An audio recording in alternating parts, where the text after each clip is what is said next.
Stocks also fall as Swiss UK rate hikes drag shares to 16-month lows. President Yoon Sejong calls for a complete change to the country's economic structure. Key measures include providing greater support to private firms so they can create more jobs. The government announces its economic policy direction for the next 5 years. Washington talks to Beijing about growing concerns over a possible 7th nuclear test by North Korea. US National Security Advisor Jake Sullivan on Thursday said he discussed the issue with China's top diplomat earlier this week. Hello and welcome to New Day at Arirang. It's Friday, June 17th, 8 a.m. here in Seoul, South Korea. I'm Lee Seung-jae. I'm Seoul. Thanks for joining us this morning, because over the next hour we'll be giving you a look at some of the biggest headlines of the day and experts' insights on key issues facing Korea and the rest of the world. Global stock markets plummeted again on Thursday as recession concerns continue to grow. That's right. The massive sell-off follows interest rate hikes in the U.S. and Europe as central banks race to stifle soaring inflation and slow economic growth. Choi Min-jung with our top story. Just a day after a historic rate hike by the Federal Reserve, U.S. stocks tumbled.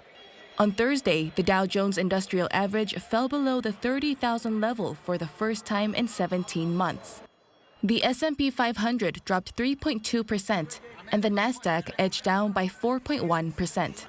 Markets had initially rallied on Wednesday after the Fed announced it would raise its key interest rate by 75 basis points, the largest hike since 1994. However, the figures were reversed as investors feared that the Fed's aggressive monetary policy to curb inflation could potentially result in a recession. And those concerns spread among traders as markets suffered a steep decline from all-time highs. The S&P 500 dropped by roughly a quarter, the Nasdaq was down by more than a third, while the Dow was almost 20% below its all-time intraday high in January. Stocks in Europe also fell significantly on Thursday. The Stoxx 50, a European stock index, dropped by nearly 3%. Indices in the UK, Germany, and France also saw around a 2 to 3% slide. The decline came after the Swiss National Bank raised interest rates for the first time in 15 years with a 50 basis points increase. Meanwhile, the Bank of England also announced a 25 basis points hike. The aggressive monetary policy from central banks comes as global economies tackle soaring inflation, a measure that's fueling recession concerns. Choi Min-jung, Arirang News. President Yoon Sejong highlighted the government's economic vision for the next 5 years. He called for a complete change in the nation's economic structure so that it's led by the private sector. Yoon Jung-min with the details. South Korea faces dire economic conditions at home and abroad. That was President Yoon Suk-yeol's assessment of Asia's fourth largest economy as he introduced his government's economic policy framework at an event on Thursday. 어려울수록 또 위기에 처할수록 민간 주도, 시장 주도로 경제의 체질을 완전히 바꿔야 됩니다. 정부는 민간의 혁신과 신산업을 가로막는 낡은 제도 이런 것들을 모조리 걷어낼 것입니다. 그러면서도 공정한 시장 질서를 교란하는 이런 행위들은 또 법과 원칙에 따라서 발부딪힐 수 없게끔 하는 것이 He also called for an immediate start to reforming labor practices, the education system, and pension programs. 반도체 등 국가 전략 산업의 R&D 지원, 인재 양성 이런 것들에 대해서 정부가 할 수 있는 모든 일을 다 해야 합니다. 청년들에게 일자리의 기회를 막는 노동시장, 또 현장에 필요한 인재를 제대로 키워내지 못하는 이런 낙후된 교육제도, 또 미래 세대에게 부담을 계속 가중시켜가는 연금제도는 당장이라도 두 팔을 걷고 나서야 됩니다. The president, now in his second month in office, also said his government would lower the living costs by helping reduce private sector production costs. 우리 정부는 국민 앞에 놓인 민생 경제의 어려움을 해결하는 데 있어서도 비상한 각오로 임해야 할 것입니다. Present at Thursday's meeting were dozens of government officials, experts from the private sector, and business leaders, including SK Group Chairman Choi Tae-won. Finance Minister Chu Kyung-ho presented the government's economic vision, and participants pitched their own ideas on how to revive economy. Yoon Jung-min, Arirang News. To overcome a complex crisis of soaring inflation and low growth, the government unveiled the direction of its economic policy for the next 5 years. The key goal is boosting expansion and addressing major issues such as the property market and the shrinking population. Ji-young tells us more.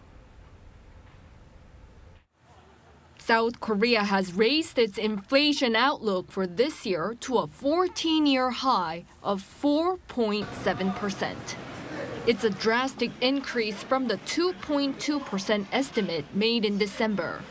Also, the economic growth forecast was slashed to 2.6% from an earlier projection of 3.1%. Mentioning this, Finance Minister Chu Kyung-ho on Thursday unveiled the economic policy directions that'll help the South Korean economy overcome what he's referring to as a complex crisis. Our economy now faces a complex crisis where concerns about recession are growing amid high consumer prices. With a bold transition in economic policy, the new government plans to overcome the crisis and establish a foundation for overcoming low growth. Chu singled out as the top priority stabilizing inflation and people's livelihoods. With fuel costs worldwide hitting new highs day by day, the government will extend its record 30% fuel tax cut until the end of this year. To reduce the cost of housing, the government is increasing the tax credit on rent. Small business owners who operate on national property will see a 50% cut in rent through the rest of this year. Another major pillar is stabilizing the property market to tame the country's runaway house prices. The Yoon administration plans to supply the market with a total of around 2.5 million homes nationwide. The comprehensive real estate tax will be eased for those who own just one home by assessing the tax based on 60% instead of 100% of the home's value. Until the end of this year, people who own just one home worth less than around $1 million will pay no property tax at all. Also, for those who own just one home, the government is going to bring down property taxes to a level similar to 2020 prior to the surge in prices. And to get more people on the property ladder, the government is raising the ceiling of the loan-to-value ratio by up to 80% for those buying their first home. An expert says the property market will be reorganized. A trend of more people owning just one home that's of particularly high value will likely accelerate. Also, the punitive taxes on capital gains for those people who own multiple homes will be eased for 2 years under this administration. Thus, many are likely to sell their properties. Economic policies will also be geared towards solving another major issue the country is facing, its shrinking population. The government's going to seek ways to expand the economically active population by helping senior citizens find work and helping women whose careers may have stalled get back into the workforce. Also, incentives involving cash payments and tax incentives for parents. Changes will also be made to regulations on the national debt and the deficit with the aim of keeping government debt in check. Ji-young, Arirang News. The Yoon administration plans to spark innovation in the country in areas like AI, 6G and semiconductors. And to do that, it's going to cut red tape and slash corporate tax. Lee Dae-yeon has the details. South Korea is going to focus on abolishing unnecessary regulations to encourage growth led by the private sector. To create jobs and boost corporate investment, Finance Minister Chu Kyung-ho said Thursday that the government will first and most importantly cut corporate taxes. The top rate for firms is currently 25%, but they're aiming for 22%. The average top tax rate for companies in OECD countries stands at around 21.5%, while South Korea is currently at 25%. This makes the country weak in terms of global tax competitiveness. An expert says South Korea should be okay with a lower top rate since it'll still be higher than the average in other countries. The United States and G7 countries have been trying to stop the so-called tax war, where countries aggressively try to lower corporate taxes. But Korea hasn't really been doing much to lower corporate taxes in the last few years. So this will be one way of trying to increase investment and business activities. And to encourage private sector-led growth, there will be a new task force on regulatory reform. It'll be led by the finance minister with participation from other ministries related to the economy. The central government will also be looking for some regulatory powers it can transfer to local administrations to make them more effective. And to address social conflict that could arise from the reforms, the government is going to set up a so-called win-win funding program for partnerships that both the government and the private sector can invest in. The government's also planning to expand incentives for companies to invest in advanced technologies like AI, 6G, and semiconductors. Specifically, there will be more tax deductions for investments in semiconductors and OLEDs and more financial support for investing in related facilities. And to ensure the fairness of the market economy, the government will be strengthening penalties for unfair trade practices like violations of intellectual property and theft of technology. The Yoon administration also reiterated the importance of digital finance. By reforming regulations in the financial industry overall, it said it'll be strengthening the digital transformation of the economy. A new task force will be set up to ensure financial stability amid the digital transformation and the growth of big tech. New policies will promote science and technology and R&D too. To speed up R&D in future industries, the administration is going to double its budget for helping businesses determine whether new projects will be profitable and will enable fast-track approvals. For nationally strategic industries like semiconductors, there will be more infrastructure established to boost production. Lee Dae-hyun, Arirang News. Washington has discussed with Beijing the growing concerns over a possible seventh North Korean nuclear test. U.S. National Security Advisor Jake Sullivan on Thursday said he discussed the issue during his meeting with China's top diplomat earlier this week. When asked whether the U.S. and China have reached a consensus on North Korea's continued provocations, Sullivan says the two sides will have to wait and see how things play out. Meanwhile, U.S. State Department spokesperson Ned Price on Thursday said North Korea remains unresponsive to U.S. overture for dialogue, while reaffirming Washington's commitment to diplomatically engage with Pyongyang without any preconditions. Now, Seoul's top diplomat returns home from his trip to the United States. Park Jin said the allies discussed supply chain issues and agreed to put in the utmost efforts in dealing with North Korea's nuclear threats. The foreign minister also mentioned while meeting the Commerce Secretary, he suggested the 2+2 ministerial talks that include chiefs of commerce and foreign affairs of the two countries. Park was in Washington for 4 days to discuss ways to boost bilateral cooperation. Now, 2 years ago, the Coast Guard reported that a South Korean official who was killed at sea by the North Korean military was trying to defect. But they took back what was said and admitted there's no evidence of such moves. Yoon has the latest. The Coast Guard has changed its stance on the presumption it made in 2020 about a South Korean fisheries official who was killed by North Korea's military. Back on September 21, 2020, North Korea shot dead a 47-year-old South Korean official in waters on the northern side of the Yellow Sea.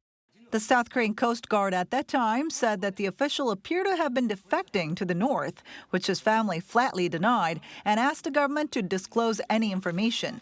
But on Thursday, the Coast Guard announced that it has found no evidence that would suggest the official was trying to defect. And aside from an apology, the Coast Guard is also going to disclose the documents from its investigation. This comes as the Presidential National Security Office suspended a judicial procedure pursued by the previous Moon Jae-in administration to block the disclosure of confidential information on the official's death. The NSO added it hopes the latest decision would help overturn some unfair measures from the past. 이지윤, 아리랑 뉴스.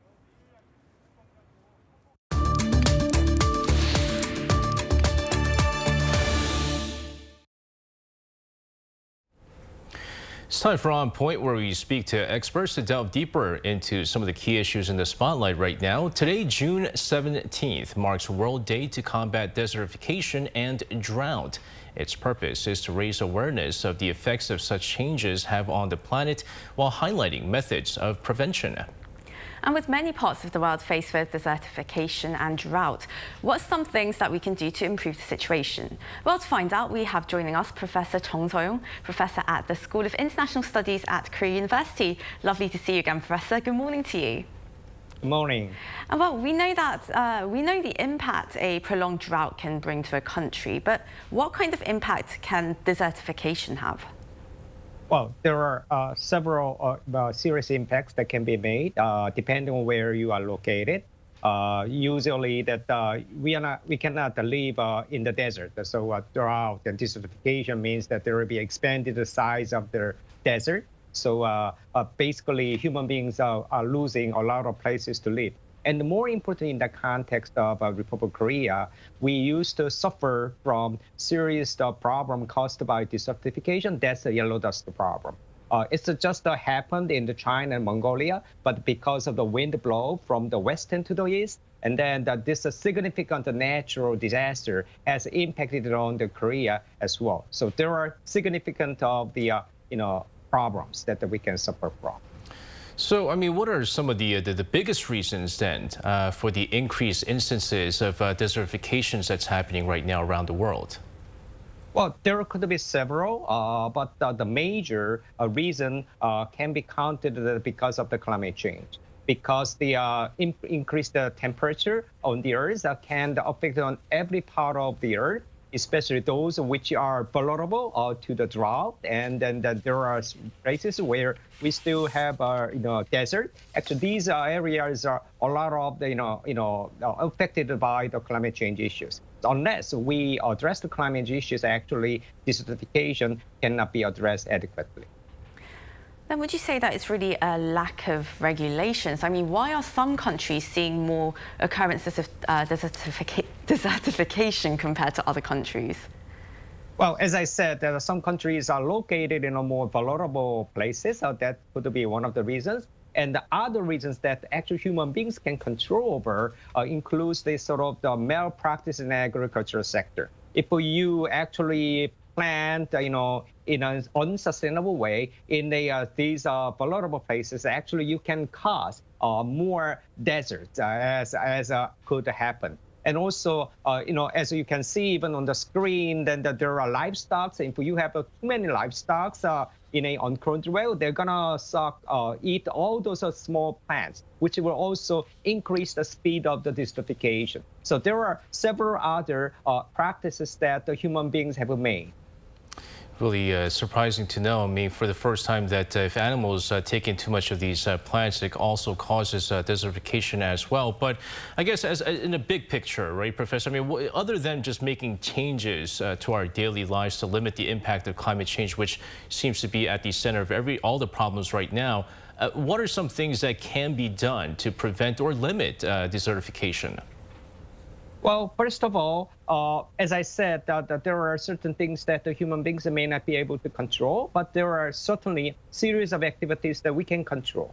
First of all, as I indicated already, that we have to fix the agricultural practices. Agricultural practices must be in a sustainable way so that we can use the land, which may be adequately controlled by avoiding the desertification process. And also, there are other issues that actually Republic of Korea has done a lot with Mongolia and then China. That's planting trees. As you can see, that by planting trees, then we can avoid the desertification process to some extent. However, when we do this, we have to develop a very well consider that the plants which may be adequately suitable for that specific country. Not all the same species of the plants can be grown in every area. So in terms of the selection of the species, in terms of how to plant them and how to manage them, in the end, we can also count on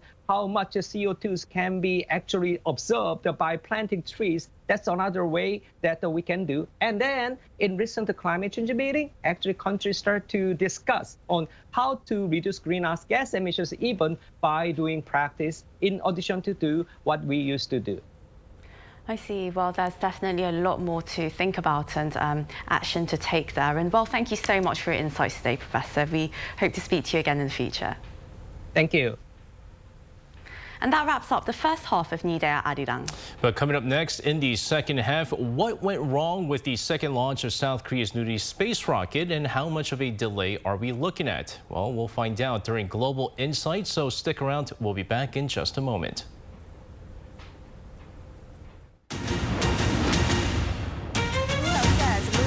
South Korea's experience in tackling COVID-19 and introduced a Korean new day. A Korean survivor of Japan's wartime sex slavery met with extraordinary climate crisis and pledged to work with the EU to tackle the challenge. The objective of its North Korea policy is protesters gathering across the country to peacefully demand an end to hate and violence.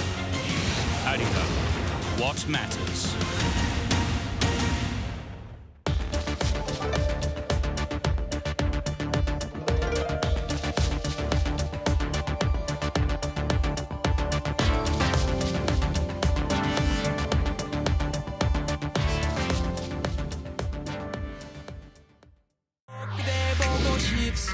넌 볼 수 없고 가질 수 없어 뚝뚝 눈물 쏟아내도 뜨거운 자태 한번 비추지 않고 내게만 가치란 그녀는 유명한 서울의 별다 어딨나 In your eye 걔와 함께면 넌 디스토피아 내 발걸음 따라오면 유토피아 나의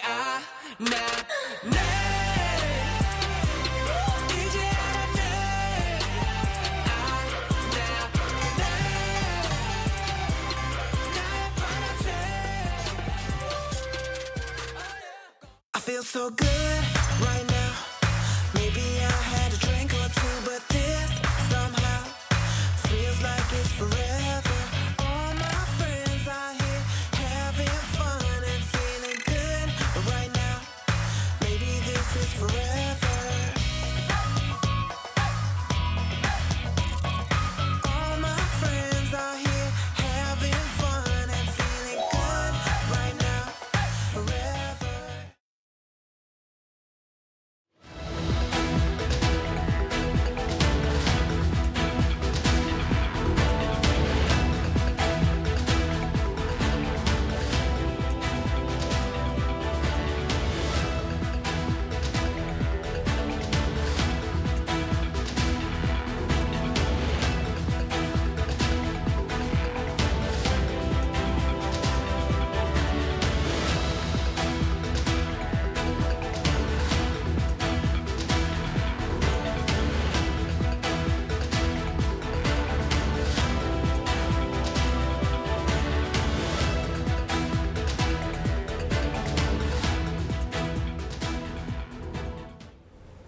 Welcome back to the second half of New Day at Arirang. The chances of achieving herd immunity to COVID-19 are reportedly slim for South Korea. That's right. According to the KDCA, constantly mutating viruses like COVID-19 make it hard to prevent the spread of different strains, and reinfections would occur as antibodies decrease over time. The agency said nearly 95% of the population has antibodies against the coronavirus based on a study of more than 1,600 people from January to April, which raised the question of whether this qualifies as herd immunity. The WHO has yet to define a percentage of antibody positivity that would constitute herd immunity. Now, the Korea Disaster Relief Team has become part of the international list of emergency medical teams. Verified as Type 1 Fixed Emergency Medical Team by the WHO, the KDRT can now provide a wide range of medical care and emergency services across the globe. Type 1 Fixed classification is given to teams that can operate self-efficiently and can provide outpatient emergency care for at least 100 patients a day. The certification is valid for 5 years. The nation is also launching 23 more state-funded Korean language institutes overseas. According to the Ministry of Culture, Sports and Tourism, new King Sejong institutes will be opened in 19 countries in Asia, Africa, and Europe. 7, including Tunisia and Finland, will have their first such institutes. South Korea will also have its first facility opened in its capital to teach Korean language and culture to Korean-born adoptees who return to their country of birth. With the latest additions, there will be 244 King Sejong institutes in 84 countries.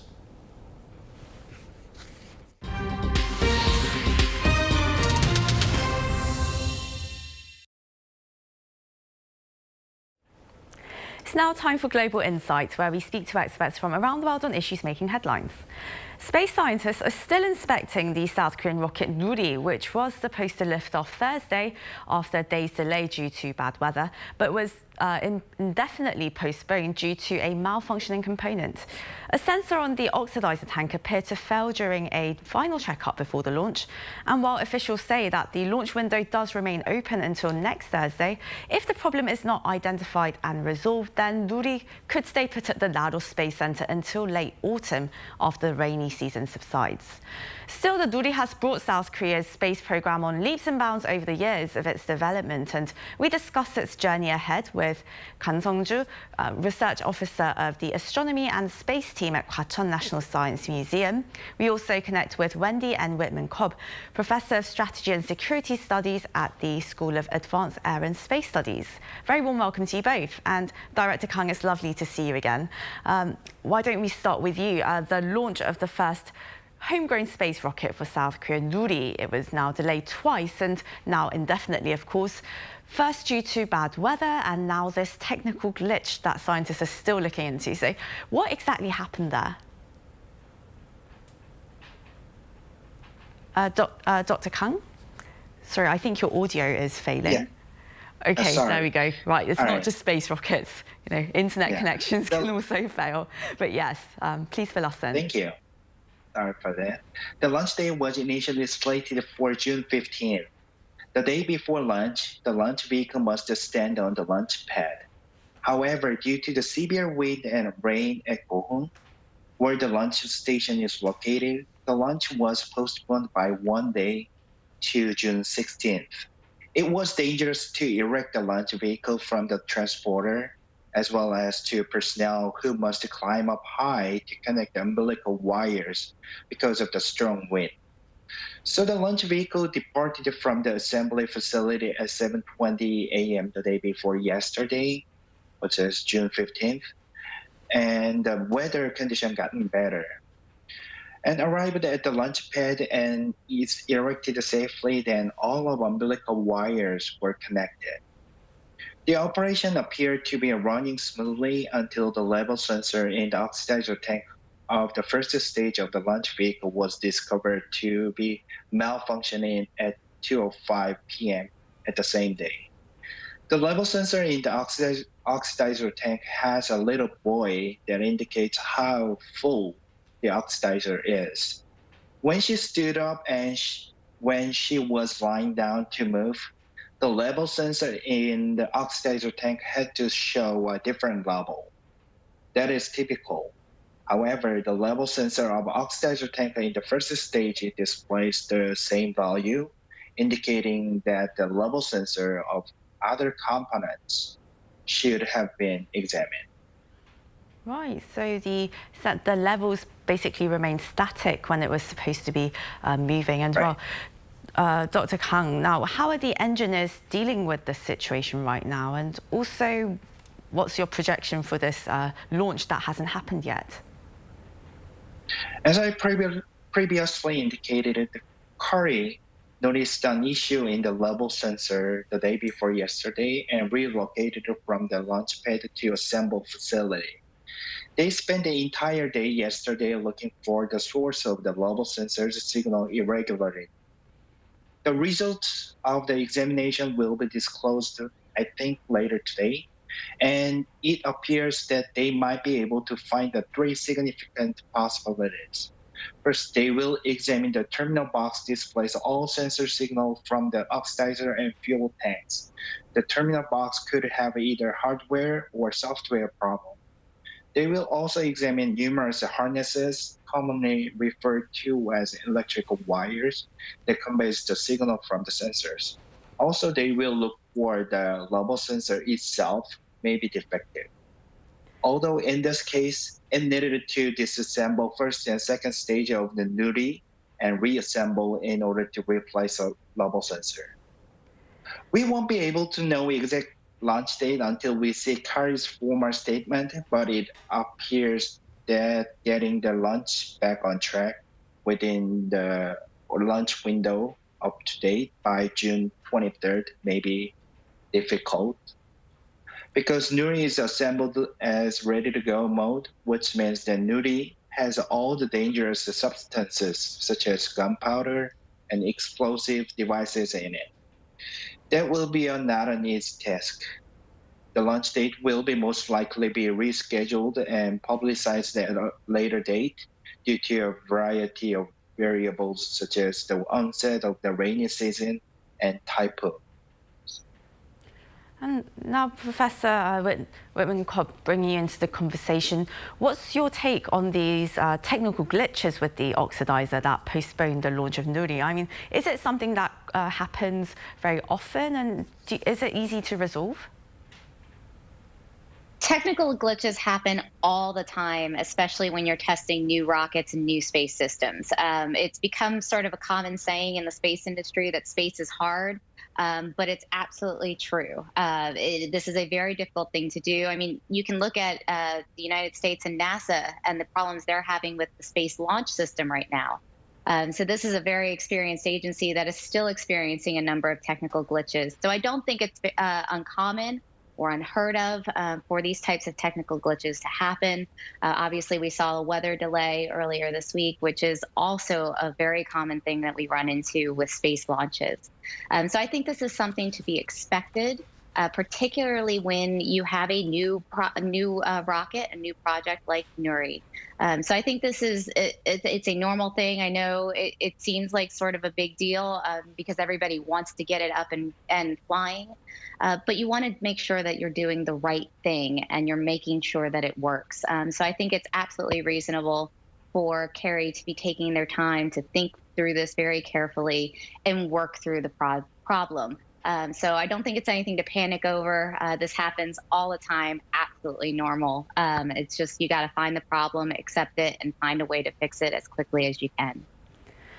Professor Whitman-Cobb, now if the launch, well, when the launch does happen and if it does turn out to be a success, then what significance would it have then in terms of space technology? There's not a lot of countries in the world that do space launch. There's a very few of them. It's only been very recently when private companies have been able to do this. So for South Korea to achieve this very remarkable level, it says something. It says a lot about the technological progress and development of South Korea, as well as the economic development. But it also brings a certain level of international prestige. When we look at space policy around the world, we do see there's sort of a space club for countries that have these types of capabilities. And so it really marks the entrance of South Korea into that very prestigious club. It also it's a very big thing in terms of local economic development and growing that homegrown technological development. Larger strategic issues, it means that South Korea won't be dependent on other countries or private companies in order to reach space. And that's really important, I think, strategically, because if you're relying on somebody else, they could take that ability away from you at any time. But if you have that ability right within your own country to launch whenever you want, whatever you want, that's a really big thing to be able to say and be able to utilize for many different purposes. And same question to you, Director Kang. What significance would a successful Nuri launch with dummies, not dummy satellites, but real satellites this time, have on South Korea's space industry? Even if the launch is a flop, the process is not completely worthless. The failure can teach you far more than most people believe, because the team missed the account for the buoyancy inside the third stage oxidizer tank last time. Due to the excess buoyancy, the helium tank inside the oxidizer tank was detached and caused an oxidizer leak during the last launch, preventing the dummy satellite from attaining the correct orbital speed. This procedure would not have been found without the first launch, and based on the first launch, we learned that lesson. They changed the inside structure of the oxidizer tank for this launch to avoid a repeat of this issue. Of course, the second launch has glitched, could have unanticipated problems like this time, but I believe it was very fortunate that we were able to spot a flaw before the launch and get a second opportunity for the Nuri space rocket. And Professor Whitman-Cobb, now many countries are keen on building their own rocket launch system, of course, including South Korea. But are there any differences that distinguish South Korea's very own rocket? In terms of basic technology, all rockets right now utilize the same idea. It's liquid-fueled rockets, sometimes with solid rocket boosters attached. Nuri is a 3-stage rocket. More modern rockets like SpaceX's Falcon 9 utilize a 2-stage model. So in terms of larger technological differences, there really aren't many. But this does use 3 different stages in order to get the rocket to orbit. So it allows you to use perhaps fewer engines, less powerful engines. So on the Falcon 9 from SpaceX, you have 9 engines clustered at the bottom of the first stage, whereas Nuri has far less than that. So in order to get to orbit, in order to reach the altitudes that you want to reach, you need a little bit extra power. So I think this is a very good piece to start with. I know Carrie wants to go ahead and work to expand the envelope, so to speak, make this a more powerful rocket down the road and really enhance what they can do with it. So I think it's an excellent start. It will get South Korea where they want to go and on the road to get there. And lastly, Professor Whitman-Cobb, now what would be the next major task for South Korea's space engineers in terms of its space program, if successful? And what have the other 6 countries that successfully launched their space rockets, what have they done since their performance, the performance of their rockets? For South Korea specifically, the next steps once they get a successful Nuri launch is really going to be doing that again and again and again. You build up that experience, you build up the expertise, and you also demonstrate that your rocket is reliable. That's a really big thing, that you want to know that your system is good to go, that the chances of something going wrong are fairly low. You can't get rid of them altogether, but by launching numerous rockets over time, you can really show that that chance remains very low. Other countries, obviously a lot of the big countries like United States, Russia, and China go on to do more expansive projects in terms of human spaceflight. But for most countries, that's really not the end goal, and it doesn't have to be either, particularly when you have a partner country that you can work with, as South Korea often does with the United States. For many countries, there's a big part of this is economic development. If you show that you have a reliable product that is within market prices, you can sell that. You can sell those services. And so that's what a lot of countries, including Japan and India, have done with their homegrown launch capabilities. Another part is being able to develop the satellites that fly on that. So another next step, another place to take it is to be able to develop those satellites. I know South Korea has been looking at building out sort of their own GPS system to aid the GPS system that's currently in space, but build those satellites that can help make that more accurate within the region. So I think being able to go out and develop that technological expertise is a really big draw and will be an important driver for South Korea. A lot of these decisions about where you take this capability really has to do with what you ultimately want to get out of a space program in terms of the benefits. And I think for a country like South Korea, it's definitely economic and technological development. And Dr. Kang, with these bright prospects ahead, what's next for Nuri if it launches successfully? The Nuri's launch is notable since it is first a homegrown space launch vehicle built entirely using our own technology. Only, as Professor Kopp says, only 7 countries in the world, including South Korea, have access to this technology, and Korea has recently about to join them. The Nuri will be able to market the space launch vehicle after 7 successful tests and utilize it to launch satellites from various countries across the world. Korean private companies that are naturally involved in this space project, improve their technologies, and market will also grow. The next generation of homegrown space launch vehicles will be employed in lunar exploration, which is another of Korea's space mission goals. And it will eventually be able to compete with the world's leading space exploration technologies. Well, hopefully we'll see Nuri's launch going back on track. Perhaps next week, perhaps in the coming months, but when it does, hopefully we'll see some success, and it will definitely have spillover effects in the local economy and have big impacts in the global space industry as well. So a lot to look forward to there. That was Dr. Kang Seung-ju, Research Officer of the Astronomy and Space Team at Hwacheon National Science Museum here in South Korea, and Wendy N. Whitman-Cobb, a Professor of Strategy and Security Studies at the School of Advanced Air and Space Studies. Thank you both so much for your time today. Thank you. Thank you.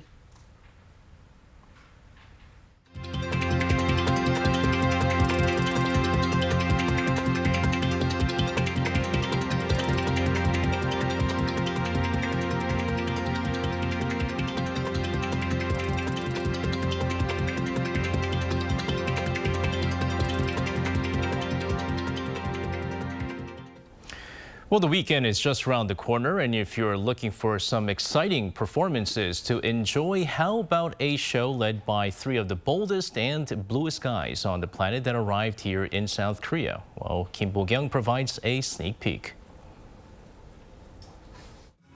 35 million people in 25 countries over the past 30 years. Such huge numbers for just one performance group. But Blue Man Group has done it. As virus prevention restrictions are removed, more and more globally renowned artists are visiting South Korea, including these men in blue. They are here in South Korea for the first time in 14 years. Though they were supposed to come to the country 2 years ago, the pandemic pushed their tour back until now. The performers are thrilled to finally be up on stage. There was a long time, I think, where we thought, will there ever be an end? Will the show actually come back? So it feels fantastic to be able to do it again, and the fact that now we can even tour around the world and keep doing it. It's a pretty great feeling. Blue Man Group used mundane items such as PVC pipes and marshmallows, turning them into musical instruments and props, as language is not used. And that is the part of excitement, the show captain says. What are the attractive points of non-verbal performance compared to other shows? So actually non-verbal performance gives us a lot of freedom to express things that go beyond words. So we can communicate through our eyes and through, I would say, feeling that we have, and also through our musical instruments. It gives us a whole new world to express ourselves with that goes beyond words. The captain says blue is the most appropriate color to show the group's identity. Blue is really that, it matches very well the qualities of this character, which is open-minded, curious, and very interesting. To enjoy the show better, the performer says bring an open mind. And the more audiences enjoy the show, the more energy the performers get. We often consider the audience sort of the fourth blue man or the fourth character because we interact with the audience so much that we come out to the audience during the show. The energy of the audience changes the show. It changes us on stage. The show runs until August 7th. Kim Bo-kyung, Arirang News.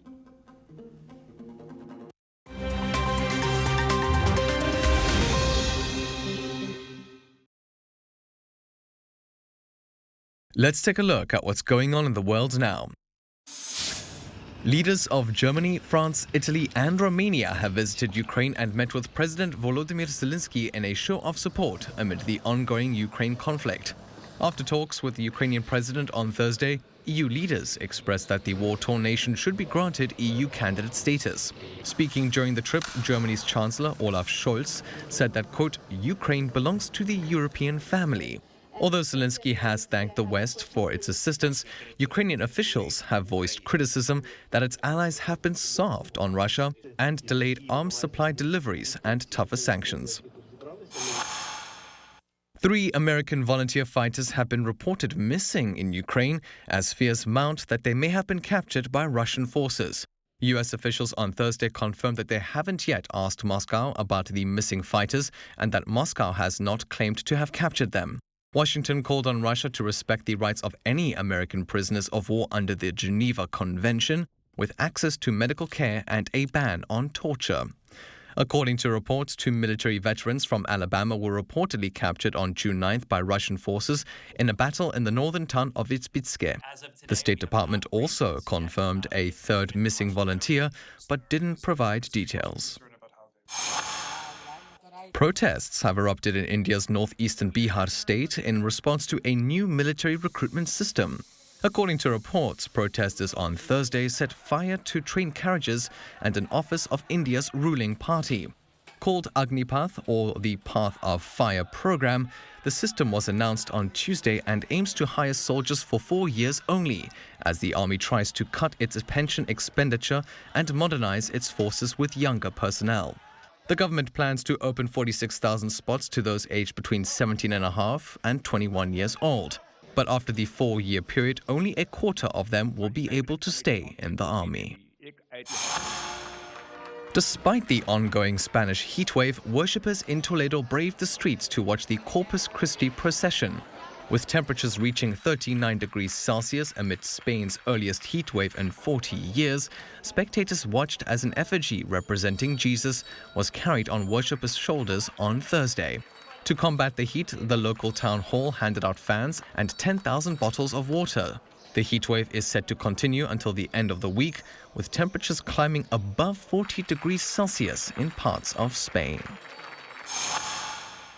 After fleeing Afghanistan for Iraq following the Taliban's return to power last year, 32 students received their bachelor's degrees in various fields, including law, computer science and business. The graduation ceremony held at the University of Sulaimani was attended by Iraq's President Barham Salih, who offered his congratulations. The students, who were originally enrolled at the American University of Afghanistan, had fled to Iraq over fears they would be unable to complete their studies.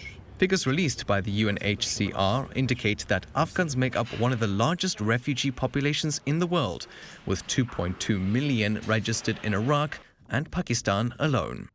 Matthew Ashley, Arirang News.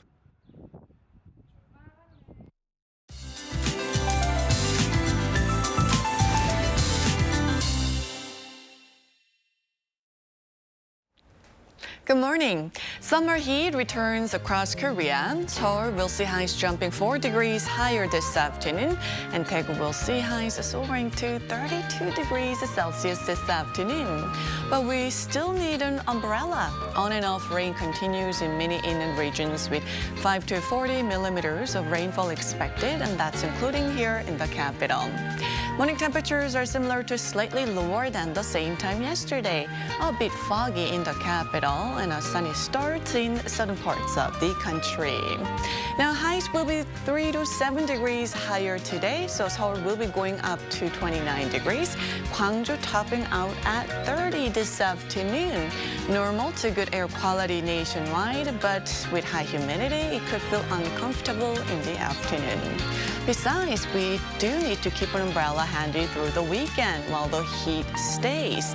Then monsoon season starts early next week from Jeju and southern parts of the country.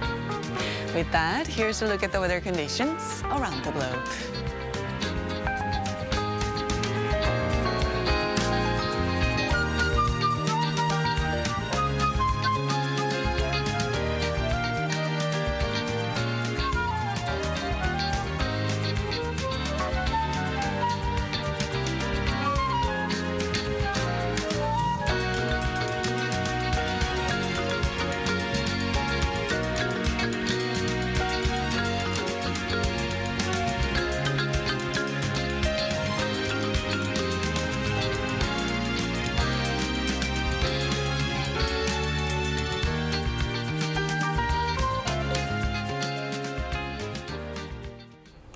And that wraps up our newscast for this hour, but make sure you join us again next week for our Monday's edition of New Day at Arirang. Thanks ever so much for tuning in, and do stick around for more updates throughout the day. Have a great weekend wherever you are. Goodbye.